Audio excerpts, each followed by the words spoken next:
The airport actually was started in 1964 as a private farm strip, just a grass strip with 4 or 5 guys having a tail dragger airplane out here. And then over the time, the city decided that they should have an airport. So starting in 1972, actually, they had an agreement with the private owner, and then by the mid-80s is when the city decided to buy the airport, and then they purchased it in 1985 and had it up and running in 1987. When I learned to fly here in 1977, it was still privately owned, and the north-south runway, as you know, runway 35, it was paved in 1972, and there was also a grass runway. It was 0624, and so we could use that all summer. So then once the city bought the airport, they expanded the grass runway, purchased some adjacent land, and expanded the runway to 4,000 feet to start with, and paved it. And then in 1991, we put when I say we, the city put an extension on that runway, so it is now 5,000 feet long. And then in 1993, the runway 1735, the original paved runway, was rebuilt and shortened slightly. And then in 1991, as well as this terminal building being built, our apron was expanded. And then also in 91, we had a general aviation hangar development, so all the private hangars out here were built at that time. We have the classroom that we're in here now. We have a lounge at the other end of the building, and of course we have a kitchen facility and a washroom. And then also available is a pilot's lounge, and then another small briefing room. And also for 24-hour access, we have a room with a washroom and a payphone available that's unlocked 24 hours a day. A lot of the corporate companies in town, they'll fly in here to do their business. As you know, the Festival Theatre in town attracts a lot of tourists. We get corporate jets coming in for them, and a lot of small single piston airplanes coming in for that as well. And then general aviation, we get visitors from all over the province.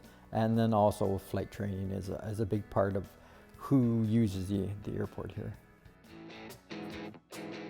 The Perth County Flying Club, they're based here. It's a flying club. They don't have any aircraft, but it's a group of owners and non-owners. Every year they host a flying breakfast, and in the past years they've had a pilot sort of to enhance aviation and get young kids, so it's COPA for kids. So they'll have, if you want to come up for a free airplane ride, they do that sort of thing. So that's one organization that is fairly active here. And then over the past, we've had the snowbirds here, been 3 times now. Snowbirds have been here over the years.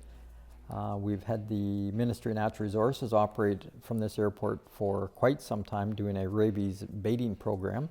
So that has happened every fall up until this past fall, and that program has been so successful that they've stopped it now because they've conquered the rabies outbreak. And then we get, several years ago we had a lot of, in the springtime there's a lot of melting up north and a lot of flooding, so a lot of the Indian reserves, the natives, they have to move out of their communities for several weeks. So we hosted 500 of the, from one up around Moosonee about 5 years ago, and they came in Hercules and Dash 8 aircraft. And we had over 100 Grumman aircraft from all over, basically all over North America, arrive here. They have a very strong group in the States, and every year they'll pick a spot to go, and they picked Stratford the one year. And so they were here for about a week and saw a lot of the country, and they really liked the airport. Yeah, and then a couple years after that, we had the Canadian American aerobatic competition here one weekend. So it's fairly busy. It's kind of a well-kept little secret though out here.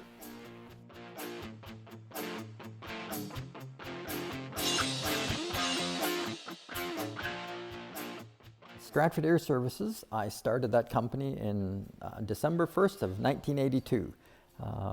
As mentioned earlier, I got my pilot's license here in 1977, and then the flight school was going through some changing times, so they were going to close it up. So I thought that would be a very interesting career for me, so I dove in with both feet with the support of my mom and dad, the rest of my family, and I started with 2 airplanes. And over the years, we were We had some busy years, and then we had some quiet years, but we were lucky because at that point the city was getting involved with buying the airport, and so we were in a fairly good spot as far as marketing goes and facilities. So we've grown considerably the last 5 years. We've expanded our fleet and just keep moving ahead.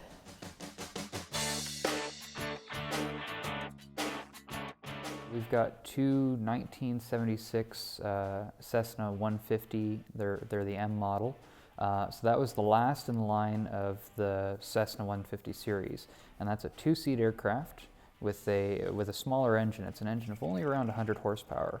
So when you're flying in it, you'll fly at around 90 to 100 knots, so in the area of 110 to 120 miles per hour. So that'd be fast for a car, but for an aircraft, that's just at the lower end of the range. And it's a very comfortable aircraft for going up and doing training in.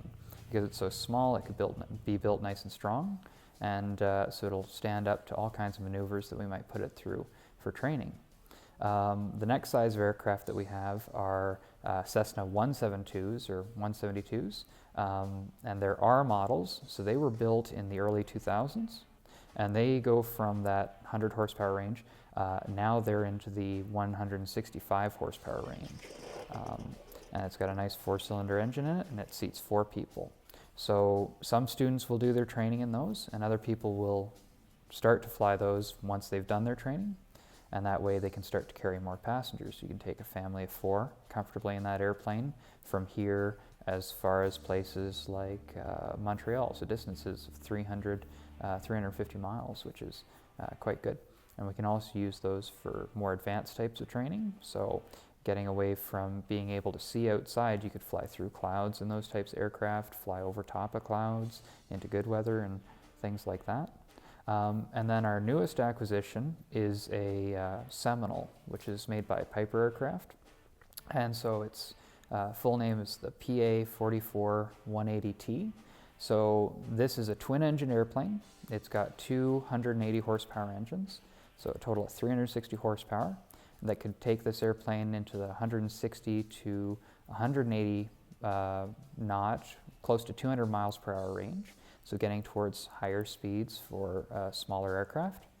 And it's turbocharged. So the advantage with turbocharging, unlike in a car where it's just a pure power boost, is with this airplane, it'll perform the same at sea level, so at very low altitudes, as it will at high altitudes. And it can fly up to 20,000 feet. And you'd be very comfortable up there. You might be a little chilly, but it's got a nice heater in it. And you can breathe oxygen, so it'd be very comfortable for you to fly as far as 4 or 5 hours in that airplane at that higher speed.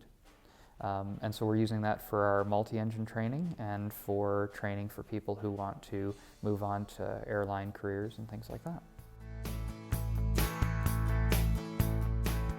The initial stages of getting started on any license is to take a ground school and an introductory flight.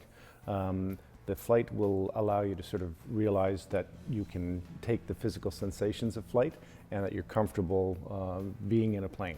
The ground school prepares you for the theoretical aspects and the practical aspects of what you need to learn towards the written exam, which is part of getting any license. You have to have a written component, a written exam, and you also have to have a flight test. The school now is, Stratford Air Services is capable of taking anybody from 0 experience all the way up to a multi-engine IFR.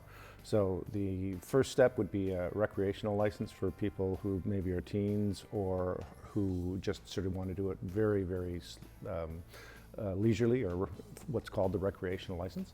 Then the private license is a little bit more complicated, and that prepares you to do the commercial.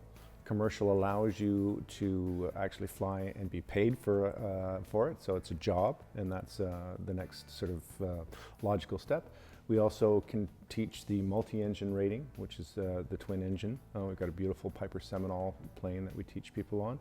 And we're also capable, there's 3 of us on staff who are capable of teaching the IFR instrument flight rules, which means instead of needing visual contact with the ground, you can actually fly into cloud. And of course, that's a very exciting but a very precise form of flying. like anything, the more you put into it, the faster you're going to learn it and achieve it. If you've got lots of time, then you can really be gung-ho about it and really concentrate and get it in a very reasonable time. The shortest time so far we have is a student who was at university, started with us at the end of April, and he had his license before he went back to university in September. So that was he was dedicated. He was out here 3 or 4 times a week after work in the summer, and he blitzed it and he got it done real fast. So, but most people probably take between a year to 2 years to do it. And we get a lot of people who are doing it recreationally as a hobby. Those people tend to take longer than somebody who's really sort of focused on getting a job in the business. We also do teach the flight instructor rating, which is to be able to teach somebody to fly, you have to have a flight instructor rating, and that's something we can do here as well. The first solo flight for every pilot, as you know, is a very exciting experience. And to be out there on your own, doing it yourself, up in the air, nobody in the right seat helping you or doing anything for you, is very rewarding. And so when you actually get to send somebody, I know that they're ready to do it by themselves. They may not know it, but I know they are. It's very exciting when you actually hop out of the door and watch, see you later, go around, fly around the patch one time by yourself. If we just look at the flight school side of it first, we're we're not a small school anymore because we've got 5 aircraft, but we're very down to earth, and we treat every customer the same regardless of their background. And they come in here and everybody likes this place because we're always friendly, we're always willing to help, and that, I think, has given us a very good reputation in the flight training business, just because of the way we treat people and the equipment we have and the facilities that we're lucky enough to have here for the airport. The airport side of it, once again, because we're modern and we're friendly and our prices are all reasonable, and we're one thing with this airport, we are located fairly close to the city as well, so that does make a difference, because a lot of airports are, quite a distance out of town. The other big plus is we have 100% support from the city of Stratford to operate the airport, and that's a plus. They're happy with what we have here, and the businesses that use us are quite happy with the facility. We have 2 phone numbers, but the main contact number for the flight school and the airport is the same phone number. It's 519-271-4881. But there's also a number 272-0933 if you want to contact the airport as well. You'll get the same person no matter which number you call. You'll either get Elaine, myself, Brian, or Dave. It's probably the best job in the world. Although my hours are long, I get to do everything I like to do.